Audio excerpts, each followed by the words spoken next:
Les outils et les réflexions numériques d'un designer graphique et typographique, c'est aujourd'hui dans What's Your Num avec Thierry Festivo.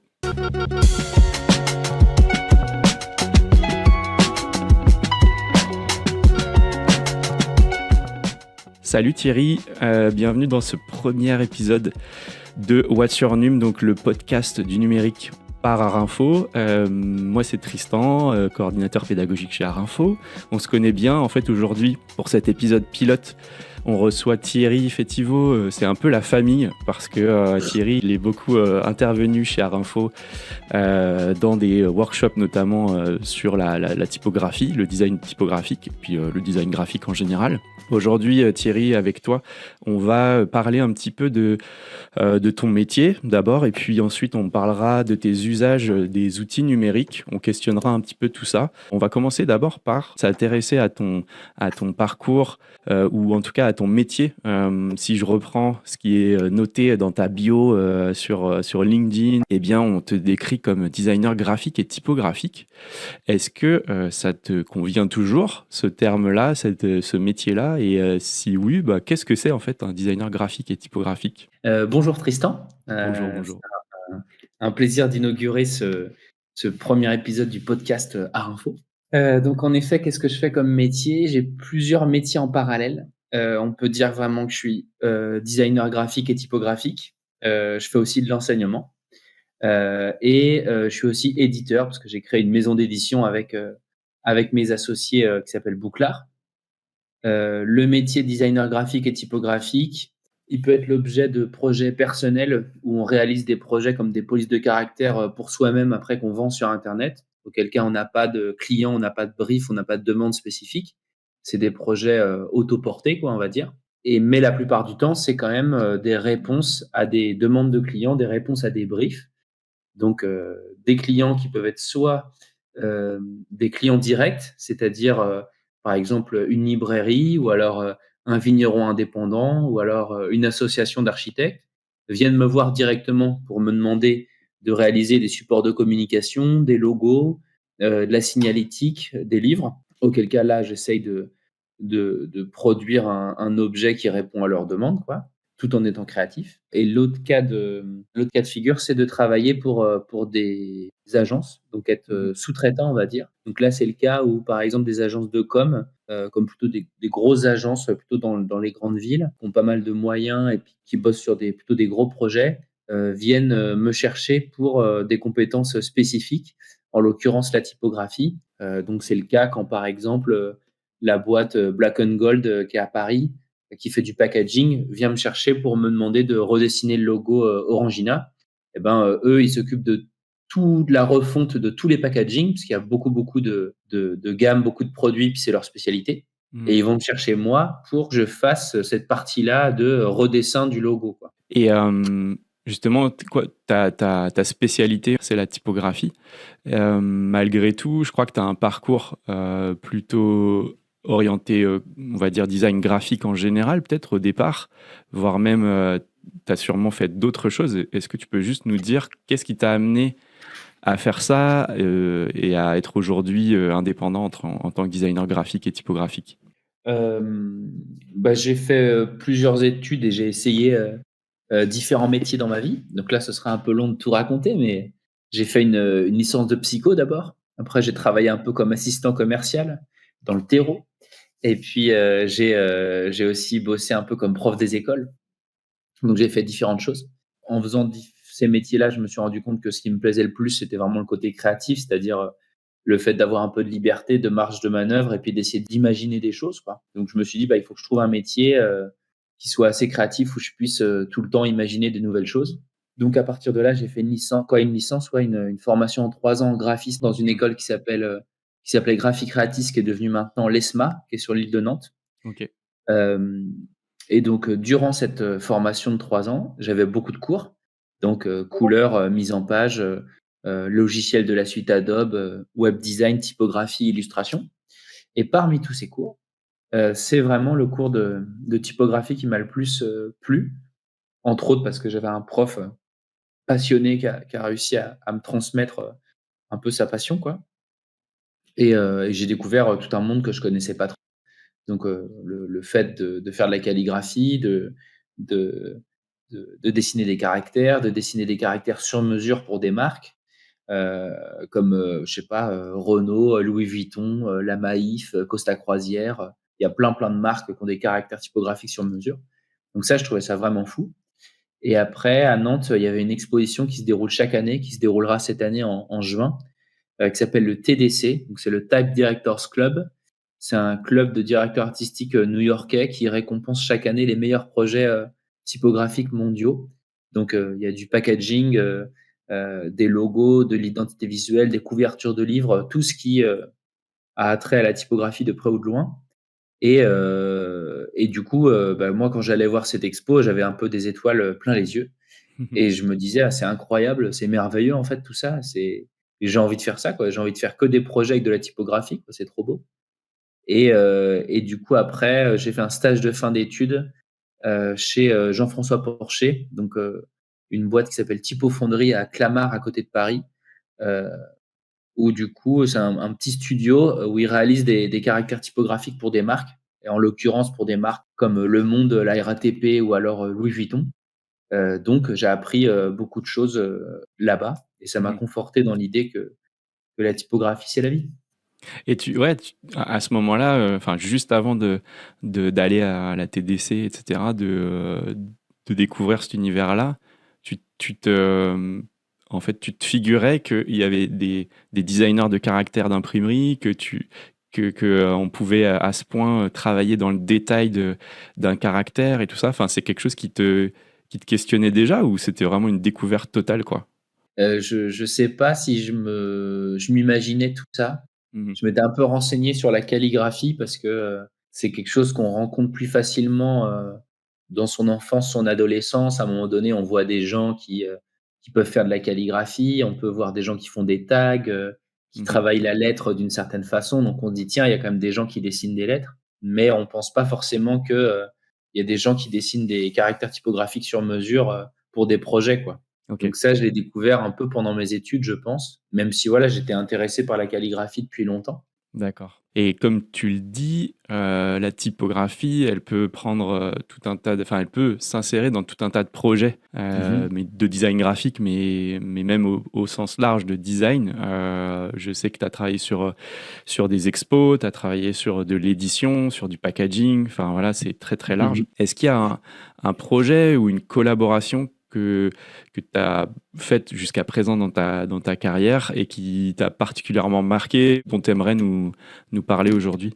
Et ben, oui, je pense qu'il y a un projet assez, récent, en fait avec, les éditions, Bouclard que j'ai créées avec, Clément Lepriol et Benjamin Reverdy. Ouais. On a créé ensuite une agence qui s'appelle Yocna et on réalise des livres, bah, pour d'autres éditeurs ou alors pour des clients, mais on est vraiment spécialisé sur le livre et le design éditorial et on a bossé sur un projet pour une maison d'édition nantaise qui s'appelle la maison d'édition L'Œil ébloui, qui est dirigée par, Thierry Baudin-Hulin et D'accord. cet homme-là, en fait, voulait faire une nouvelle collection de livres sur Pérec, sur l'œuvre de Georges Perec, donc écrivain, français, écrivain de la contrainte, membre de l'Oulipo. Donc c'est un écrivain qui était connu parce que, il, il se créait beaucoup de contraintes pour, rédiger, et ben, ses textes et rédiger ses romans et donc fallait qu'on imagine un principe de collection heu, qui, hem, qui puisse, traduire un peu, bah, cette idée-là, quoi. D'accord. Or, Pérec, dans un de ses ouvrages qui s'appelle «La vie mode d'emploi», il passe d'appartement en appartement dans l'histoire, parce que ça raconte la vie d'un immeuble, quoi OK. et il se déplace d'appartement en appartement en suivant une règle qui est bien précise, qui s'appelle la polygraphie du cavalier. Donc c'est un problème de mathématiques, en fait, où vous avez un échiquier vide, vous avez le cavalier et le cavalier, il se déplace en L, quoi Ouais. et en fait, le but du jeu, c'est de parcourir toutes les cases du plateau sans repasser jamais 2 fois sur la même case, quoi. Donc D'accord. problème assez complexe, quoi et lui, il a suivi cette règle pour se déplacer dans l'histoire, quoi, dans l'immeuble. Donc nous, on s'est inspiré de cette règle et on a fait un principe de couverture où, sur la première édition, parce qu'il y a beaucoup de numéros. Donc sur le 1er numéro, il y a un petit carré blanc. Sur le deuxième numéro, il y a 2 petits carrés blancs et en fait, bah, on se déplace en suivant le déplacement du cavalier, quoi.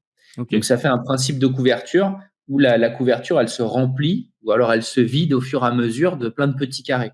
Donc ça explique le concept l'idée de la contrainte si chère à Pérec. Et puis après, j'ai créé une police de caractère sur mesure avec des formes de lettres qui changent un peu, qui permutent parce qu'il y avait aussi cette idée-là de réinventer le quotidien, d'essayer de voir toujours les choses avec un œil un peu nouveau, différent. Et donc, j'ai dessiné plusieurs A, plusieurs E, I, O, U. Et en fait, ils changent d'aspect, quoi. Ils changent de forme au fur et à mesure qu'on écrit. Donc ça, c'est un projet que j'aime beaucoup parce que c'est un projet global dans le sens où on a pu penser à la totalité des couvertures de toute la collection et en même temps dessiner une police de caractère sur mesure. Et à chaque fois, on a vraiment fait des recherches très précises pour essayer d'évoquer le plus possible Georges Perec. D'accord, ok. Et cette contrainte-là dont tu parles, qui est tirée des écrits de Pérec, en fait, c'est quelque chose qui revient très, très fréquemment dans le design, même qui est au cœur du design, la contrainte. Euh, Est-ce que tu pourrais nous dire un mot de ça? C'est-à-dire, il y a quelque chose qu'on répète souvent aux apprenants, en design graphique notamment, c'est de s'appuyer vraiment sur les contraintes et de ne pas voir les contraintes comme quelque chose de négatif. En design, c'est quelque chose de constructif. Là, tu nous as donné un exemple vraiment typique de je m'appuie sur une contrainte pour faire une création. Et je sais pas, est-ce que tu pourrais nous dire deux mots de ça, de la contrainte dans le design? Je me rappelle très bien quand j'étais étudiant qu'il y avait un de mes profs qui disait que les élèves, ils trouvaient qu'ils avaient trop de contraintes. Et à un moment, le prof, il leur a dit, bah, très bien, bah, écoutez, on va faire un nouveau sujet. Voilà, ça commence maintenant. C'est un sujet libre. C'est sur ce que vous voulez. C'est le format que vous voulez. Et du coup, les élèves, ils disent, mais attendez, c'est de la photo, c'est de l'illustration, c'est plutôt de la typo. Ah ben non, mais c'est comme vous voulez, c'est vous qui voyez en fait. Et là, en fait, les élèves, ils étaient plutôt un peu désarçonnés parce que justement, ils savaient pas par où passer, quoi. Donc, Bah oui. ils perdaient plein de temps à se poser des milliards de questions parce qu'il y a trop de possibilités, quoi. Et donc, la contrainte, c'est plutôt mieux parce que ça aide à créer. Je me rappelle d'avoir un client qui était un des architectes urbanistes et du coup, ils m'ont un peu surpris parce que quand j'avais bossé avec eux, je devais faire une sorte de book qui présente leur projet. Et du coup, je leur avais dit, mais du coup, est-ce que vous savez un peu à l'avance la quantité d'images et de textes que vous allez mettre? Ils me disaient, ah bah non, on sait pas trop, ouais. Et je leur dis, d'accord, mais du coup, est-ce que vous avez une idée de la quantité de texte? Souvent, même si les clients n'ont pas le texte exact, ils peuvent dire, bah ça, il y aura un texte de 500 signes, ou là, il y aura un texte de 1000 signes. Et du coup, toi, ça te donne une idée de l'emprise du texte. Et du coup, tu peux mettre du texte de substitution, du faux texte dans une design pour commencer à faire ta mise en page. Et ils me disent, ah non, on sait pas trop. Et du coup, je leur ai dit, bah, en fait, je peux pas faire de la mise en page sans savoir à l'avance le nombre d'images et le nombre de textes. Je dis, ça veut dire que je vais faire une sorte de mise en page un peu floue avec des images et du texte au hasard, quoi. Mais ça peut pas refléter la réalité, quoi. Et ce Bien client, sûr. il m'avait dit, ah ouais, c'est super, bah, nous, ça nous va, quoi. Et du coup, j'ai fait une sorte de mise en page bah, qui me faisait plaisir avec, avec une quantité de texte et d'images que j'ai choisies, quoi. Et D'accord. le client m'a dit, bah, c'est super, ça nous donne plein d'idées, c'est top. Et pour moi, ça n'a pas de sens de faire ça parce que c'est un peu, je sais pas, c'est un peu comme si on faisait un projet de design dans le vide, quoi. C'est un peu comme Mm. si on était dans l'espace et qu'on bougeait des trucs, quoi. Donc, on a besoin de la contrainte. Ouais. Et il y a même des petits sites où on retrouve ce principe de contrainte. Pour la typographie, par exemple, il y a un site qui s'appelle Type Cooker. Donc, c'est comme un peu la cuisine de la typo. Ok. Et sur ce site, qui est un site voilà, gratuit, ouvert à tous, tout ça, bah, c'est une sorte de générateur de contraintes de dessin pour dessiner de la typo, pour dessiner des mots. D'accord. Et il y a un autre site internet qui est sur le site du studio Fexen, qui est un studio suisse. Eux, ils ont créé un générateur d'affiches, quoi. Donc, quand tu cliques sur Start, eh ben, il te donne un titre, une couleur, un outil, un type de composition et un temps, genre 5 minutes, pour réaliser une affiche. Donc, moi, je trouve ça plutôt stimulant d'avoir Intéressant. des contraintes, quoi. Tout à fait. On va aborder le cœur de ce podcast qui parle des outils numériques et des logiciels. Thierry, dis-moi, sur ce métier bien spécifique qui est dessinateur de caractères, qu'est-ce qu'on utilise comme logiciel? Qu'est-ce que toi, tu utilises au quotidien? Eh bien, moi, j'utilise un logiciel qui s'appelle Glyph. qui est un logiciel créé voilà, par des Allemands il y a quelques années, qui a d'ailleurs une version d'essai gratuite pendant 30 jours de mémoire pour celles et ceux que ça intéresse. Et ce qui est bien dans ce logiciel, c'est qu'il y a beaucoup de données en ligne. Ceux qui s'intéressent à ça pourront regarder sur le site. Mais en fait, il y a des articles en anglais, en français, en espagnol, pour expliquer plein d'outils, plein d'aspects du logiciel, comment on fait telle chose, telle chose, telle chose. Il y a beaucoup, beaucoup de ressources. Donc ça, c'est D'accord. top. C'est mis à jour régulièrement et j'utilise ce logiciel pour dessiner des caractères. Donc à quoi ça ressemble? Eh bien, globalement, pour celles et ceux qui connaissent Illustrator, c'est un peu comme Illustrator dans la mesure où c'est du dessin vectoriel avec D'accord. l'outil Plume. Donc on peut créer des formes, les couper, les déplacer, les pivoter, ainsi de suite. Et au lieu d'avoir un plan de travail, on en a 250, quoi. Et dans chaque plan de travail, il y a une lettre à dessiner, quoi. Donc il y a un plan de travail Ok. pour le A, un plan de travail pour le B, ainsi de suite. Donc on dessine la lettre, on définit un petit espace à droite et un petit espace à gauche de vide, ce qui va faire l'interlettrage, donc l'espace entre chaque lettre. Et au fur et à mesure, ben voilà, on dessine sa typo. On peut rajouter du code si on a envie dedans. Et après, on peut générer la police, quoi. On clique sur voilà, générer et hop, ça nous génère un petit fichier OTF ou TTF Ouais. ou autre format. On installe ce fichier sur notre ordinateur et à partir de là, bah, du coup, on peut utiliser la typo qu'on a dessinée, quoi. Et pour Euh, celles et ceux ouais. qui aimeraient découvrir un autre petit truc plus simple d'initiation, il y a un logiciel qui s'appelle FontSelf, qui est une sorte de plugin un peu de Photoshop ou d'Illustrator. Donc, vous pouvez dessiner les choses dans Illustrator et glisser, déposer les lettres dans ce petit logiciel. C'est D'accord. aussi un autre truc qui peut exister. Ok, chouette. Aujourd'hui, tu dessines ça, tu dessines beaucoup de caractères via ces logiciels-là. Tout à l'heure, tu nous as parlé aussi de tes débuts et de ton intérêt pour la calligraphie notamment, et donc le lettrage manuscrit. Est-ce qu'il y a des choses que tu te refuses à faire dans les logiciels, dans ta démarche créative par exemple? Est-ce que il y a des choses où tu te dis, ben, en fait, l'ordinateur me permet pas de faire ça, ou en tout cas me permet pas d'être efficace sur cette partie de mon Mhm. travail. J'utilise beaucoup le papier pour les recherches préliminaires, quoi. Donc, Mhm. c'est-à-dire quand je dois générer plein d'idées qui sont juste des idées, donc c'est des croquis qui sont pas très détaillés. Donc, des croquis de mise en page, des croquis d'illustration, des croquis de typo. Donc là, je dessine des petits trucs vite faits au crayon de bois sur des feuilles A4. Et ça me permet bah, non seulement d'un peu générer des idées rapidement, de garder un truc qui soit un peu spontané, quoi. Parce qu'en fait, il faut se dire que je pense que pour tous les outils numériques, faut un peu se poser la question de pourquoi on le fait et est-ce qu'on en a besoin, quoi. Mhm. C'est-à-dire que je pourrais très bien me dire, bah, je vais faire des croquis initiaux sur Illustrator. Mais du coup, moi, je trouve que c'est pas l'objet parce que le fait de faire des croquis à la main, ça permet d'avoir un truc très rapide et du coup, c'est mal fait, c'est pas propre, mais du coup, c'est pas le but d'être propre et bien fait, quoi. Il faut utiliser l'outil qui paraît voilà, le plus à même de réaliser la tâche demandée, quoi. Donc ça, pour les croquis, c'est le premier point. Et le deuxième point, c'est pour tous les lettrages ou les dessins de lettres qui sont un peu compliqués. Mettons, si je dois dessiner un logo avec une écriture script où les lettres sont attachées les unes aux autres et qui se veut plutôt dynamique et naturel, comme si quelqu'un écrivait à la main, Ouais. eh ben, j'aurai un meilleur résultat si je pars d'un dessin que j'ai fait moi-même plutôt que si je le dessine sur ordinateur, quoi. Si je le dessine sur ordinateur, j'aurai quelque chose de moins dynamique, quoi. Ok. En prolongement de cette question-là, tu vois, il y a le côté imprécision de la recherche quand elle est faite à la main, elle est rapide, elle est imprécise. C'est, on va dire, le prolongement direct de ton cerveau, donc ça va très vite de faire des recherches comme ça au crayonné à la main. Est-ce que ça t'est arrivé d'essayer de chercher à faire des accidents graphiques avec des outils numériques?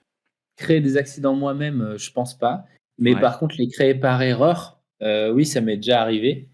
Récemment, ça m'est arrivé, par exemple. Et du coup, c'est intéressant parce que ça a donné une sorte de forme de lettre que j'aurais pas pensé à faire avec un crayon de bois, quoi. C'était sur Illustrator et du coup, sur une lettre, j'ai pris une sorte de petit point d'ancrage, donc un morceau de la lettre. Du coup, j'ai pris ce point, je l'ai décalé sur le côté et en fait, ça venait déformer la lettre, où du coup, il y avait un contour de la lettre qui croisait un autre contour. Mais en même temps, ça donnait une forme assez étonnante à la lettre, quoi. Mhm. Voilà, comme si on avait pris juste un morceau, on l'avait décalé. Donc sur le moment, c'était une erreur, mais je me suis dit: «Ah ouais, c'est cool, ça rend bien». Donc du coup, j'ai fait un imprimé écran de ça et je l'ai mis de côté sur mon ordi et je me suis dit: «Ça me servira plus tard». Je sais pas quand, mais pour un autre projet, j'expérimenterai ce truc-là. Ça marche. On va un petit peu parler de la face enseignement de ton travail, Ouais. parce que je sais que tu donnes des cours de design graphique dans plusieurs écoles. Tu constates des évolutions des outils numériques, tu constates des innovations voilà, dans tout un tas de champs, et notamment dans la partie intelligence artificielle ou, tu vois, ou plateforme collaborative, etc. Est-ce que ces évolutions-là, en regard de ce que tu vas transmettre à tes élèves, est-ce qu'elles t'inspirent? Est-ce qu'elles te questionnent? Grande question. J'aurais tendance à dire qu'il y a pas mal de gens qui sont assez, parfois un peu tranchés sur l'IA. Ouais, Moi, je vois un peu sur LinkedIn, il y a beaucoup, beaucoup de gens qui commentent des choses sur l'IA. De mon point de vue, j'ai l'impression que je vois beaucoup de gens qui sont très, très, plutôt très positifs, sur l'IA, quoi. Alors que je pense que quand même ça a certaines limites. Donc en effet, j'ai vu des exemples qui étaient intéressants. Il faudrait que j'ai plus la référence en tête, mais, il y avait une conférence que j'avais vue d'un designer qui formait des lettres avec de l'IA. Et du coup, il expliquait un peu sa démarche et il expliquait qu'il faisait plein d'allers-retours entre des expérimentations qui sont faites à la main et ouais. puis des passages à l'IA. Et donc, il expliquait qu'en fait, il faisait des expérimentations à la main avec des sortes de petites boîtes de pétri, quoi. Il prenait des éléments naturels qu'il laissait un petit peu pourrir, quoi. Ah oui? Ça crée des textures, des matières, des formes. Et après, il disait à l'IA de partir de ces formes-là en les mélangeant avec d'autres pour créer quelque chose d'original. Et du coup, je trouvais ça intéressant comme approche parce que il crée lui-même les éléments de base pour nourrir un peu son IA, quoi. C'est un gars qui est italien, D'accord, euh, Gianpaolo Tucci. Et d'accord. donc, il parle de co-création parce que lui, il se dit que lui, il apporte des choses un peu à l'IA et puis l'IA lui apporte un peu des choses et ça donne des résultats assez étonnants. Je trouve ça plus intéressant que quelqu'un qui utilise l'IA en disant, voilà, d'un côté, on va chercher ce décor qui existe déjà, ce personnage qui existe déjà, et hop, on va faire un montage Photoshop avec. C'est sûrement intéressant pour la productivité, ça fait gagner du temps parce que c'est vrai qu'avant, on mettait sûrement plein, plein de temps à faire des montages Photoshop complexes et maintenant, avec l'IA, ça peut aller 100 fois plus rapidement. Donc, je comprends cet intérêt-là. Après, c'est comme un peu tout, quoi. C'est-à-dire que c'est un nouvel outil qui existe, qui fait gagner du temps. Et il y a des gens qui l'utilisent de façon assez intelligente et il y a des gens qui l'utilisent juste pour générer plus rapidement des visuels qui sont assez classiques. Ouais. Donc, je trouve se pose un peu la question de la créativité là-dedans et du sens qu'on donne à tout ça, de l'intelligence un peu du truc, quoi. Et c'est un truc qui me questionne. Voilà, j'ai vu des très très belles images super qui étaient générées par IA, des trucs surprenants, très très esthétiques, très très beaux, entre autres pour des pubs et tout. Donc ça, je trouve ça super. Après, il y a des trucs qui me questionnent. Par exemple, je suis allé me promener à Paris dans le métro parisien et là j'ai vu une publicité qui se passe à la montagne pour un décor Ah de oui. vacances, quoi, où il y a quelqu'un qui découvre les vacances à la montagne. Donc ça, c'est super. Et ce qui était bizarre, c'est qu'il y avait deux sources de lumière dans cette image. D'un côté, au premier plan, il y a une ombre qui venait de la droite et un peu plus loin, il y a une ombre qui venait de la gauche, quoi. Donc tu te dis, qu'est-ce que c'est que ce visuel? Dans ce cas-là, c'est une planète où il y a deux soleils différents et il crée des ombres qui viennent de deux côtés, quoi. Et du coup, sur le moment, je me suis dit, mais ça a aucun sens, quoi, de produire un visuel qui jusqu'à pas de sens, quoi. On n'a pas deux soleils sur notre planète, donc on fait pas de visuel avec deux soleils, quoi.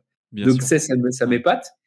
Et après, en termes de com, récemment, dans le domaine du tourisme, ils commencent à utiliser l'IA pour créer des sortes de faux personnages, quoi, de faux ambassadeurs. Donc on pense bien évidemment à Anne Kerdy, qui est donc l'ambassadrice de la région Bretagne, qui est donc une IA.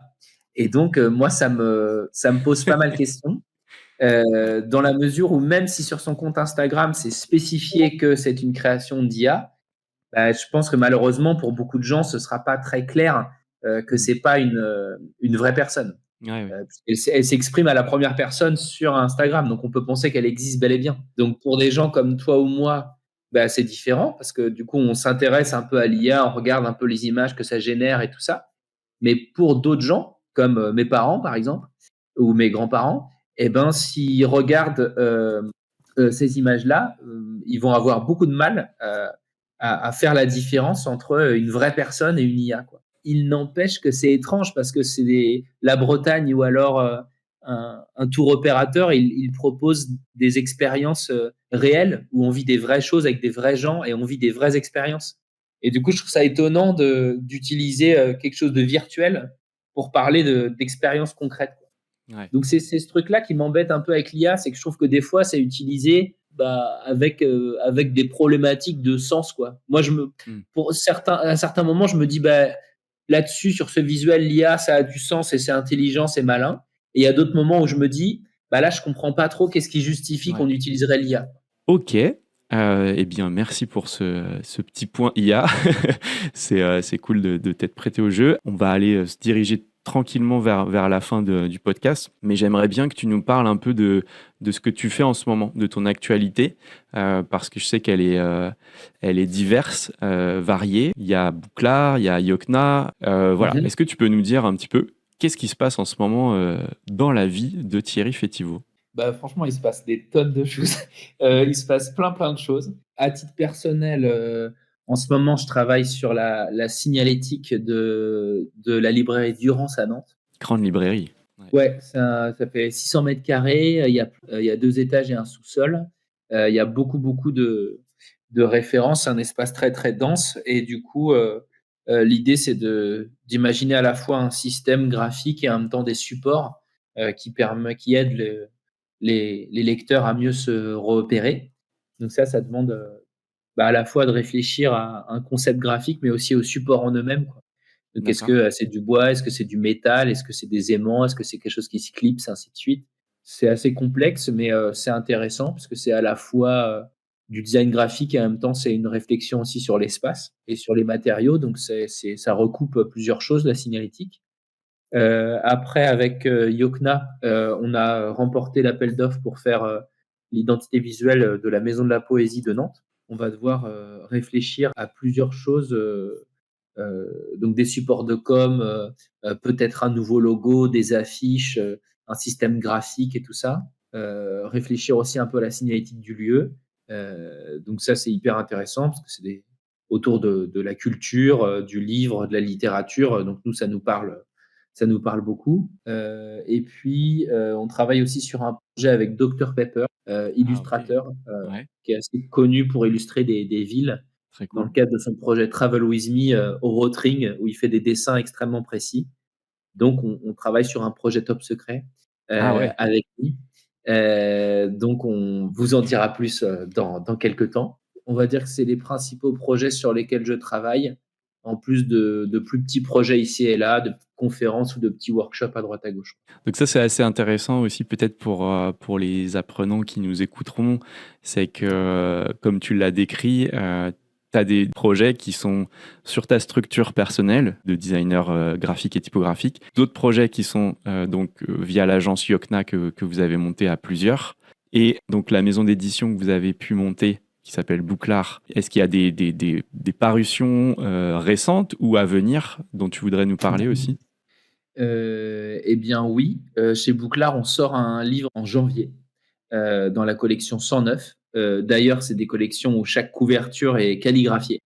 Donc voilà, c'est pour rebondir sur certaines questions que tu posais sur le numérique et puis l'artisanal, bah là, c'est un exemple où, l'artisanal a son intérêt parce qu'à chaque fois, j'utilise un outil différent et puis un type de calligraphie différent qui vient se mélanger avec, une photo qui a un filtre, un petit traitement. Donc c'est les couvertures de la collection 109, c'est un mix justement entre, une calligraphie faite à la main et d'autres choses qui sont plutôt faites sur le numérique. Et donc ce livre, Villa Bergamote, il parle un peu d'une jeune femme qui s'intègre dans une famille de riches hommes politiques français qui ont une maison dans les Antilles, D'accord. elle est séduite par le fils de cette famille-là. Et puis elle enquête un petit peu sur eux en même temps. Donc c'est un peu une sorte d'enquête infiltrée chez les ultra riches, quoi. Ok, ça marche. Merci beaucoup. Et puis on va terminer le podcast par notre petit gimmick, voilà, qu'on essaiera de répéter à chaque fois avec Ouais. chaque invité, qui est ta recommandation culturelle du moment, parce que voilà, je pense que là chez Arinfo, on essaye vraiment de pousser les apprenants à s'ouvrir le plus possible. Donc voilà, est-ce qu'on pourrait terminer le podcast sur cette petite recommandation? Ça peut être un livre, un film, une série. Est-ce que je peux en donner plusieurs? Allez, c'est parce que c'est le premier épisode, donc d'accord. En termes de film, j'ai vu récemment un film qui s'appelle Je suis toujours là, film, brésilien qui parle de la dictature militaire, au Brésil de 1964 à 1985. Et en termes de BD, il y a une BD qui s'appelle Les Pisli, qui est un terme qui est finalement la rencontre un peu du grizzly et de l'ours polaire, quoi. Ah Et d'accord. du coup, c'est le réchauffement climatique qui fait que ces 2 espèces qui étaient très éloignées, bah, finalement, elles se sont rencontrées, quoi. Parce qu'elles vivent normalement dans 2 espaces très, très différents. Et ça parle d'une famille française qui est un peu perdue et qui va en Alaska et qui va se reconnecter un peu à la nature. Et les couleurs de cet album, le sujet, la composition, les cases, la mise en page, les illustrations, c'est très, très beau. Donc je vous invite à voir ça. Waouh, super. Bon, bah, trop bien. Merci beaucoup pour ces recommandations. Et on arrive donc à la fin de ce podcast. Dans ce que tu nous as raconté, là, il y a pas mal de voyages. Je pense que tu aurais plein de choses à raconter aussi sur les voyages. Mais ce sera peut-être pour un autre podcast, qui sait. Sûrement. Je te remercie vraiment beaucoup d'avoir été avec moi sur cet épisode pilote de What's Your Num. Je te souhaite plein de bonnes choses. Et puis, je te dis à la prochaine, Thierry. Et je dis à la prochaine à tout le monde. Bientôt dans un prochain épisode avec quelqu'un d'autre, un autre invité, tout aussi intéressant. Salut Thierry. Salut!